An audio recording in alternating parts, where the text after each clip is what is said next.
अंधी का बेटा। एक कस्बे में एक विधवा अंधी औरत रहती थी। उसका एक बेटा था जिसका पालन पोषण की सारी जिम्मेदारी उसी के कंधों की थी। वो अपने बेटे को पढ़ा लिखा कर एक बहुत बड़ा आदमी बनाना चाहती थी, इसलिए उसने उसका दाखिला कस्बे के सबसे अच्छे स्कूल में करवा दिया।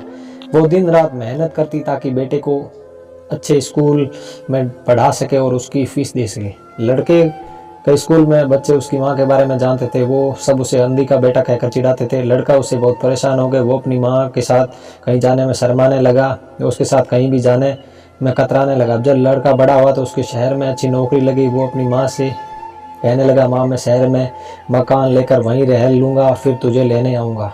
अंधी माँ उसका इंतज़ार करती रही, लेकिन बेटा लौटकर कभी वापस नहीं आई। महीने बीत गए, लड़के की कोई खबर नहीं आई।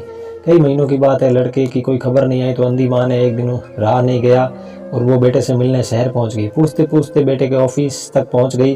वहाँ सिक्योरिटी गार्ड ने उसे रोक दिया। अंधी औरत ने गार्ड से बोला कि वो जाकर कहे कि 2 गांव से कोई आपसे मिलने आए। गार्ड ने जाकर उसके बेटे को बताया कि बेटे ने ऑफिस की खिड़की से देखा कि उसकी माँ उसके गेट के बाहर इंतज़ार कर रही है। वो ऑफिस में जाकर सबके सामने अपनी माँ की वजह से शर्मिंदा नहीं होना चाहता था। उसने कहला दिया कि ऑफिस में नहीं है।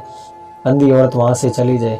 शाम को लड़का ऑफिस से घर लौट रहा था तो रास्ते में एक जगह काफ़ी भीड़ थी। वहाँ उसने गाड़ी रोक कर देखा तो बीच सड़क में माँ को मरा हुआ पाया। उसके हाथ में एक चिट्ठी थी जिस पे लिखा हुआ था, बेटा बड़े दिन हो गए तेरी कोई खबर नहीं मिली, चिंता हो रही थी इसलिए मैं तुझसे मिलने चली आई। तू तो बड़ा आदमी बन गया, तुझसे मिलने के लिए अब शायद मुझे अपने गरीब की किस्मत में नहीं, लेकिन मैं बहुत खुश हूँ तेरे लिए। तूने अपना ही नहीं मेरा भी सपना पूरा किया।